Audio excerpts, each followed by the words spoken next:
প্রথম সপ্তাহে যে সমস্যাগুলো বা লক্ষণগুলো দেখা দিতে পারে।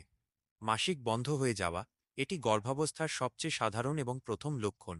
যদি আপনার মাসিক চক্র নিয়মিত থাকে এবং নির্ধারিত সময় মাসিক না হয়, তবে গর্ভাবস্থার সম্ভাবনা থাকে।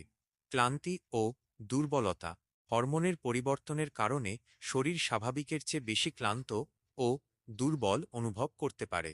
বমি বমি ভাব বা গা গোলানো, মর্নিং সিকনেস।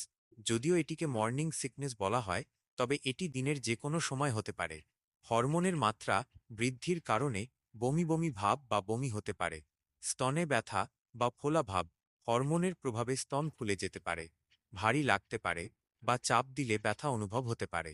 স্তনবৃন্তের চারপাশের অংশও গাঢ় হতে পারে। ঘন ঘন প্রস্রাব, শরীরে তরলের মাত্রা বেড়ে যাওয়ায় এবং জরায়ু বড় হতে শুরু করায় মূত্রাশয়ের ওপর চাপ সৃষ্টি হয়, ফলে ঘন ঘন প্রস্রাবের বেগ আসতে পারে। পেটে হালকা খিঁচুনি বা অস্বস্তি, অনেকেরই পিরিয়ডের ব্যথার মতো তলপেটে হালকা মোচড়ানো ব্যথা বা পেট ফাঁপা লাগতে পারে। এটি জরায়ুতে ভ্রূণ রোপণের কারণে হতে পারে। হালকা রক্তপাত, ইমপ্লান্টেশন ব্লিডিং, কিছু মহিলার ক্ষেত্রে ডিম্বাণু জরায়ুতে রোপণের সময় খুব হালকা রক্তপাত হতে পারে, যা মাসিকের চেয়ে হালকা এবং সাধারণত গোলাপি বা বাদামি রঙের হয়। মেজাজের পরিবর্তন, মুড সুইং, হরমোনের ওঠানামার কারণে মেজাজের দ্রুত পরিবর্তন হতে পারে।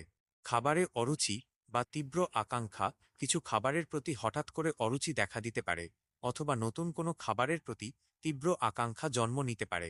ঘ্রাণশক্তির পরিবর্তন, গন্ধের প্রতি সংবেদনশীলতা বাড়তে পারে, যা কিছু খাবারের গন্ধকে অসহনীয় করে তুলতে পারে।